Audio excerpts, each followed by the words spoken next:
While legalized adult use marijuana will be on the ballot here in Florida this November, Governor DeSantis just vetoed a Republican led bill that would have significantly reduced the availability of hemp derived cannabinoids at local smoke shops.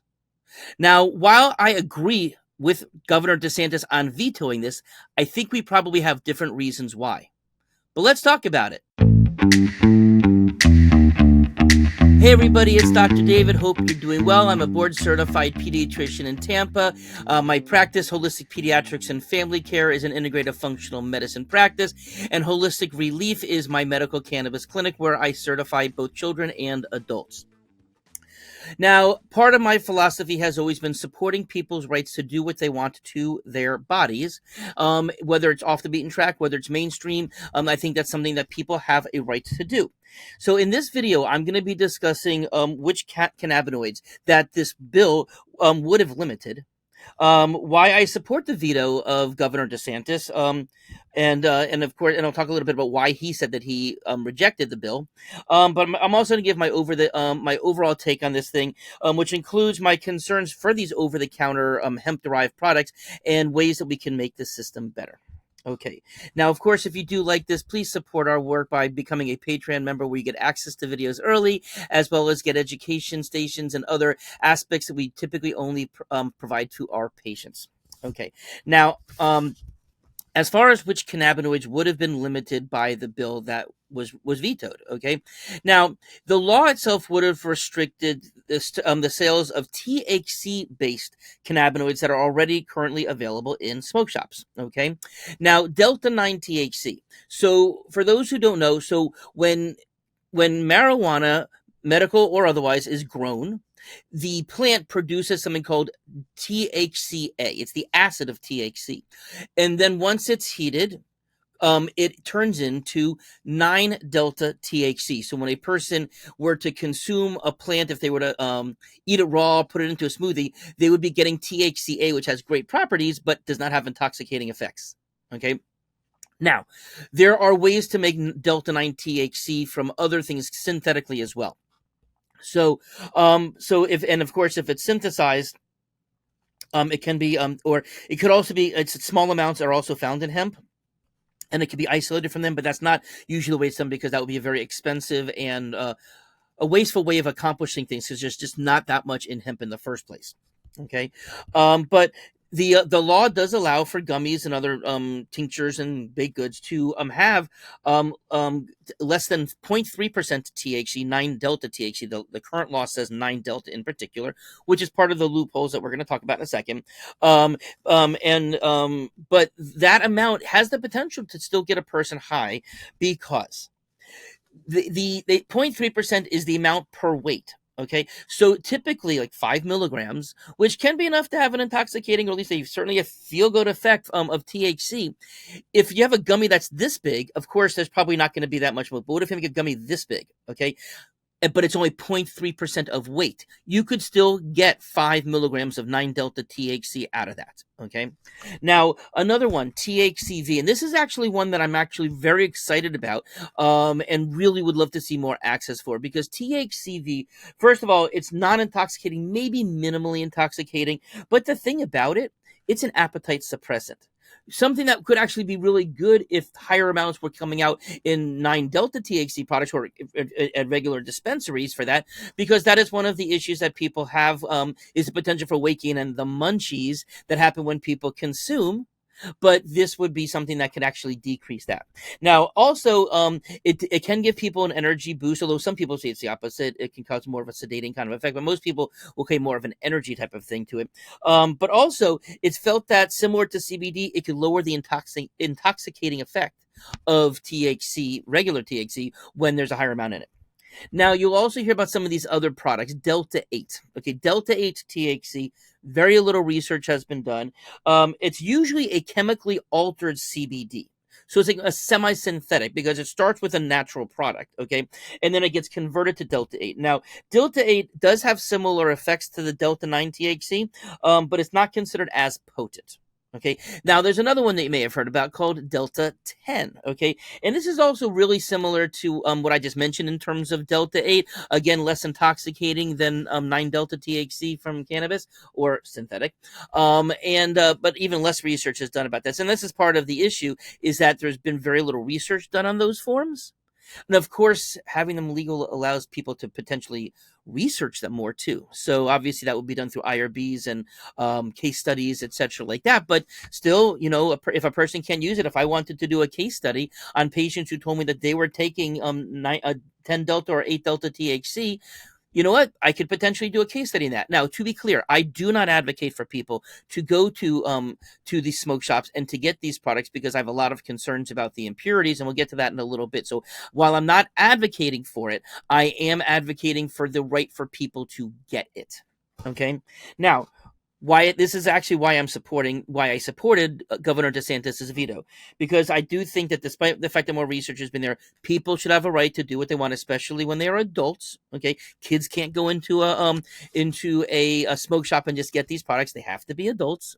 Okay, granted, that doesn't mean that somebody can't go buy them for that. We've known that for alcohol and tobacco as well. But in terms of who can purchase it, but these cannabinoids that I mentioned, they could potentially have different effects and different benefits to people compared to CBD or compared to regular THC.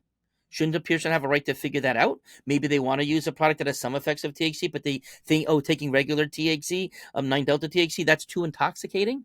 Okay, hey, if they want to take something that has a benefit but not as intoxicating, shouldn't they have a right to do that? I think so. Okay, now also for me, honestly, I think it would be hypocritical for people to say that this should be illegal, while tobacco and alcohol, clearly more dangerous, clearly a bigger problem in society than these would ever be. So to me, it's hypocritical to say that those could be legal and this could not be. But also overall, I think it would be hypocritical of me to say that it should be considering my stance about freedom of people to do with their bodies in the first place. So, I thought about this because, again, I understand why people are trying to limit this or restrict, regulate it. But overall, that's why I fall in the camp of allowing it to be available. Okay. Now, in terms of why Governor DeSantis said that he wanted to and why he chose to veto it. Okay. Because he felt that, and he said, this is quote, this bill would in fact impose debilitating regulatory burdens on small businesses.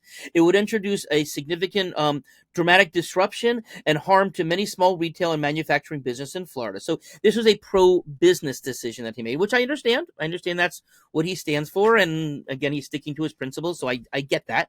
But he also said that he would support a similar measure during the next legislative session if it had the inputs from all of the relevant stakeholders. So you think he'll ask me my opinion? Hi, Governor DeSantis. I'd be happy to help out with that. Okay. Now, he also did say, which is also something I think is important, that standards should be set for cultivation, processing, and handling of the hemp products to ensure purity, potency, and the safety of hemp and hemp-derived products. I have one comment. Yay. That's the way it should be. We'll see what happens. There's always in the nitty-gritty there and the dirtiness of this whole thing as legislation and bureaucracy goes forward. But I think that is a really important thing. That's absolutely something that I call for. Okay. So now what are my concerns overall, okay, about the counter products? It kind of what Governor DeSantis was pointing out there. There is no regulation for safety. Now, I know I did a video. You can go back and check it out. About why hemp as well as marijuana, how it binds to heavy metals. It pulls it up from the surface, doesn't kill them, but that's why they are seeing higher levels of heavy metals in users versus non-users. That's a concern. Pardon me, but if we're testing for it, or let's say they're grown hydroponically, okay, where it's not in the soil, so you don't have to worry about it's coming up. One can avoid those heavy metals, and that should be something that we should be pursuing technologies to make sure. To make sure that is what's happening. Also, the packaging for gummies. Now, as you can see here, this is a current product. I was able to find it online, but this is a Florida hemp dispensary, a hemp shop, which is selling this online right now. And as you can see, it talks about these Delta 8 THCs, 300 gummies. And you can go and you can order it online. You can get it right now. Now, but if you look at this packaging, while it does not have cartoon figures on it, it's not looking as if it's similar to a candy bar or candy gummies or cereal boxes, which I've seen on packaging elsewhere. These are still attractive packaging to young children. I could see an 8-year-old looking at that package and say, oh, that looks pretty cool. And then if it's opened up and you see these multicolored gummies in there, that could certainly attract some children to be using it. And that's the last thing that we need, is a kid finding it of their parents and then going ahead and using it. Now, of course, that is a concern in the medical world as well, and why we counsel people not to allow these things to be out and about, lock them up, etc. Now, of course, we need to have better education overall, whether the adult use rolls out. As far as this, the population has to be educated as to how to pick safe products and how to store safely away from children, how these products are going to be.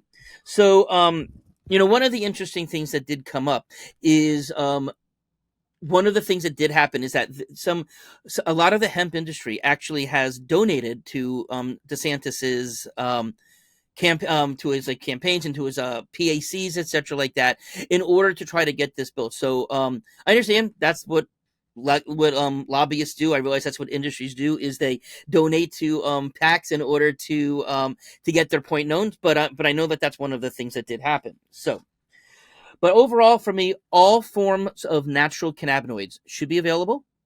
They should be regulated for safety, but they should be allowed so people can see which works best for them. Okay, but of course, there has to be more research, especially on these Delta 8s, Delta 10s. We just do not know enough about them. And of course, not only checking for impurities, but label accuracy. If it says that there's 20 milligrams of Delta 8 THC on it, does it really have it? Right? Could be more, could be less, could be other things in there of other cannabinoids that we don't know about. Right? So we need to be sure that these are accurate products as well. Now, hopefully that the state will take on, again, whether it's adult use, whether it's with these types of products. But the state is doing a really good job in the regulating the testing of the products from medical cannabis dispensaries.